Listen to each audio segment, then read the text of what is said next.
that's been a little surprising to me from our discussion earlier this morning is the, I would say, the appreciation you seem to have for hashtag AOC, otherwise known as Alexandria Ocasio-Cortez. Don't make it any harder than it is. You know how to say it. You're more fluent in speaking well, or you're more able to speak well than I am. Alexandria Ocasio-Cortez.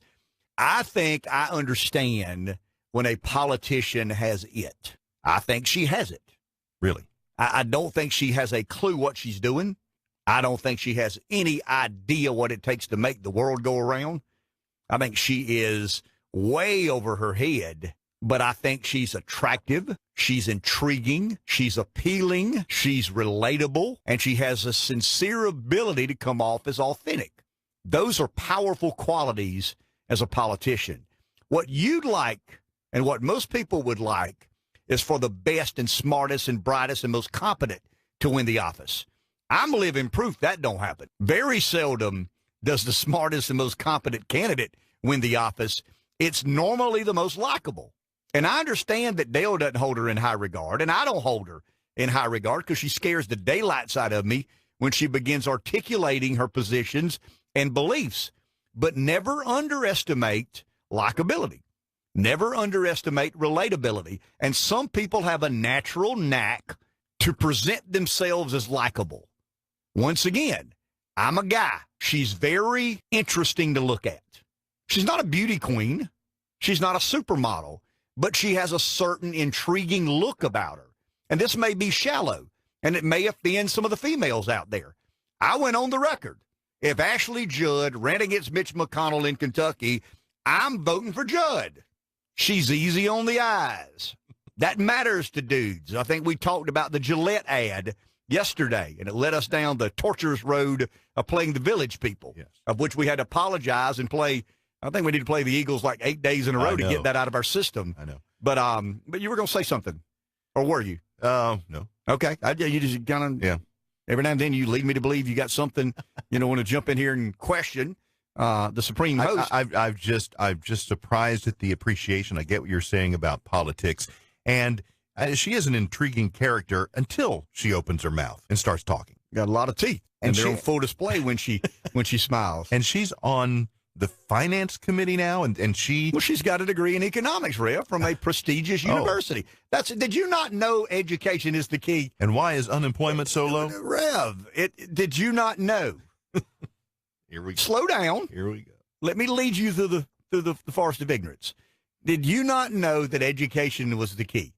I've heard. Okay. Did you not know that she had a degree in economics from, is it Brown University? Columbia University? So.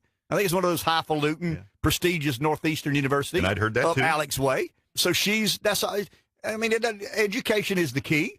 She's highly educated in economics. Why shouldn't she be on the finance committee? Why shouldn't she be making the decisions that affect America's balance sheet? Surely she should. She's a 29-year-old bartender who ended up, it's interesting. I read a Rasmussen poll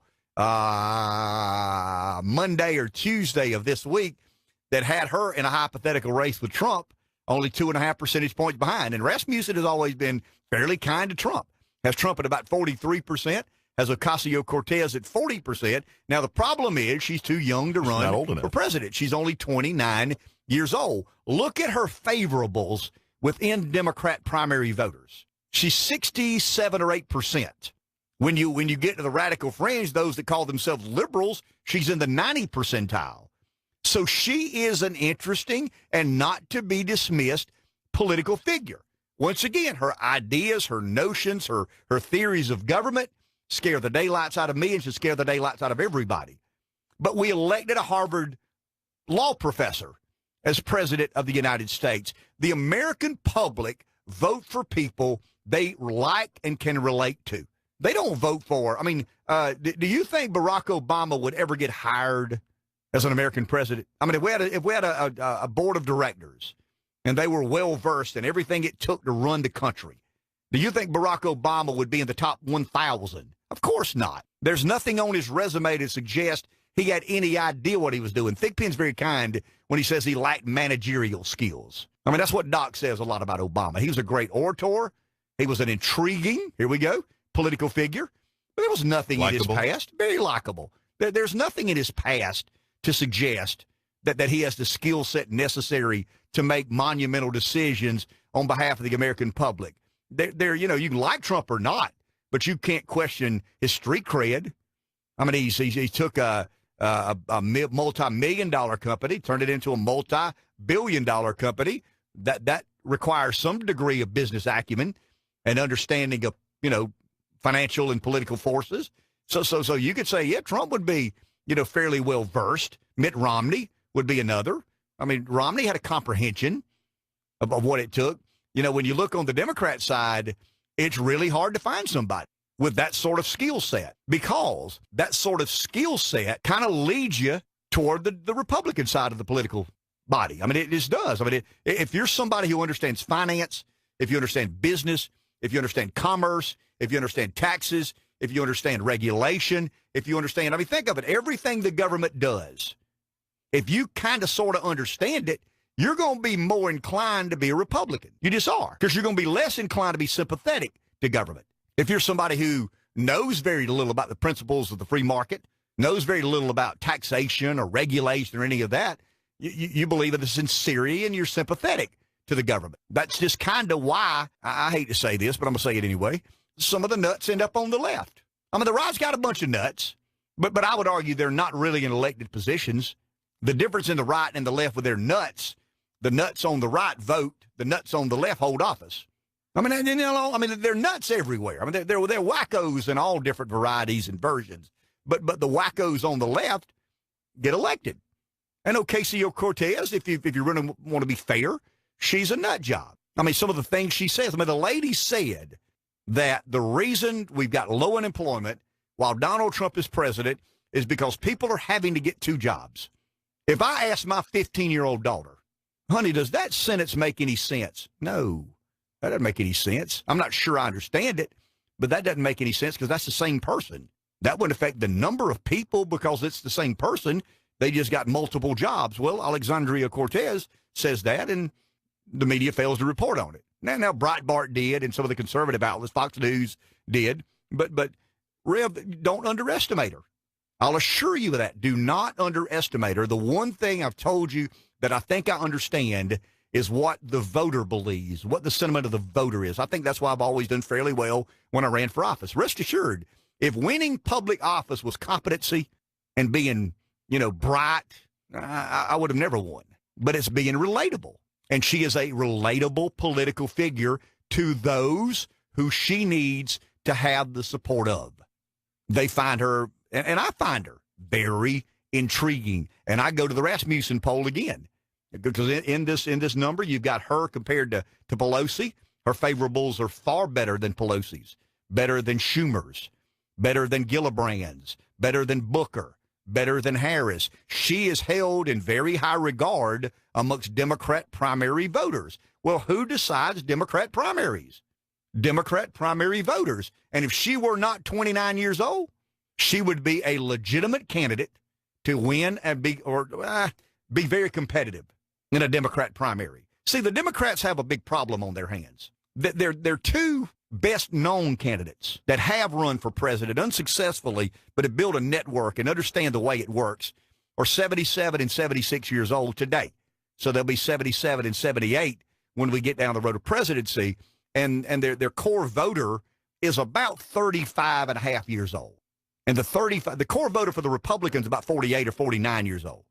The voter for the Democrats about 30. It's either 33 or 35. It's not 34. It's an odd number. I just can't remember. I think it's 35. But do you think a 35-year-old voter is going to vote for Joe Biden? They may vote for Bernie Sanders because he's a self-avowed socialist, and they're kind of in tune with that. But that's the problem the Dems have. The two people that have run a national campaign, who have a national network, are the two oldest people in the room. And you've got a young voting bloc, a young voting base who are intrigued with people who pontificate upon things that are socialist in nature. Alexandria Ocasio-Cortez. I'll tell you, Rev, I'll make a hypothetical because I won't have to stand behind it because she can't run because she's not old enough.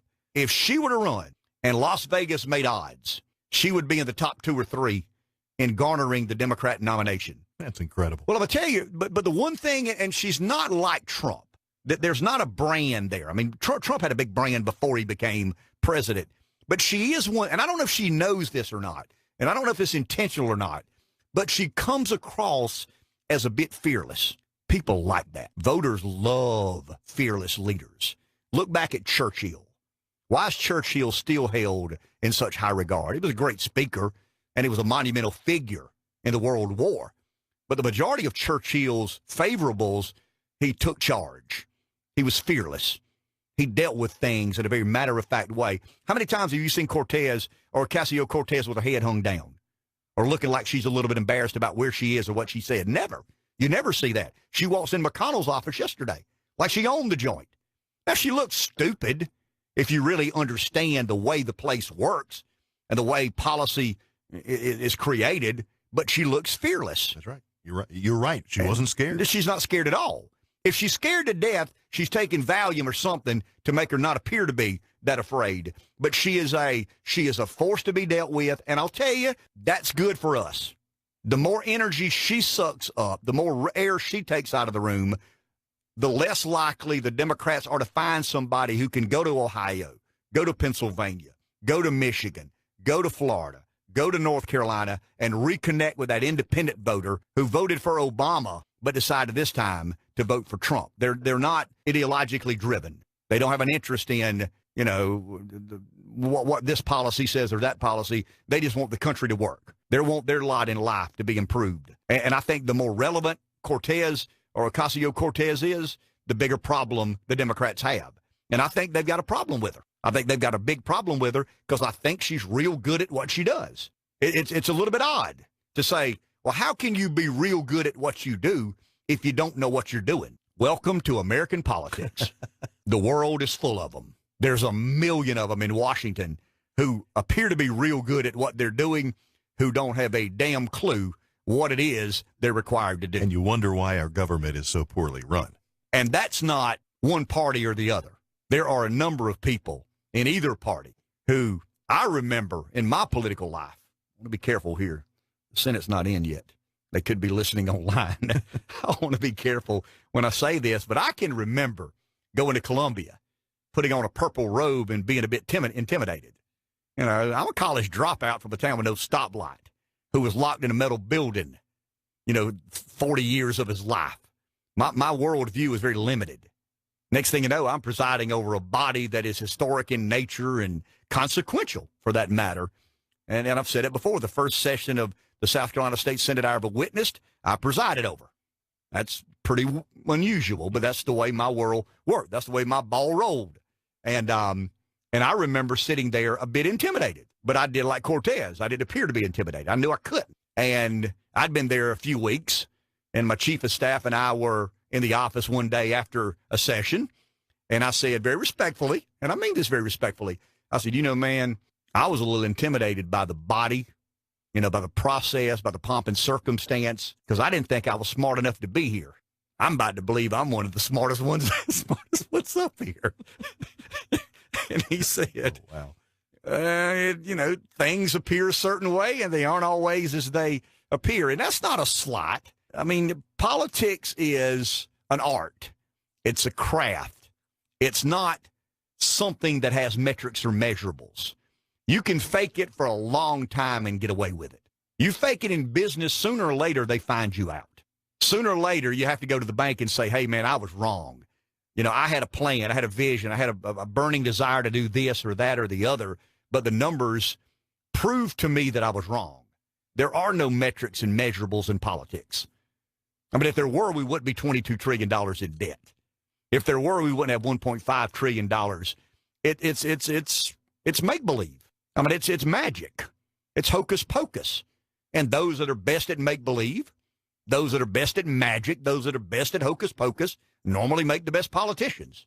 That's just the way the world works. Because if it were the real world and if metrics and measurables did apply, we'd run every one of those son of guns out of town and replace them with somebody that we thought would do a much better job. But the art of the sale. What did Trump say? The art of the deal? You kind of make a deal with the voters. Take a break. Back in a minute. Schofield's is our sponsor. Good Morning PD Live 95.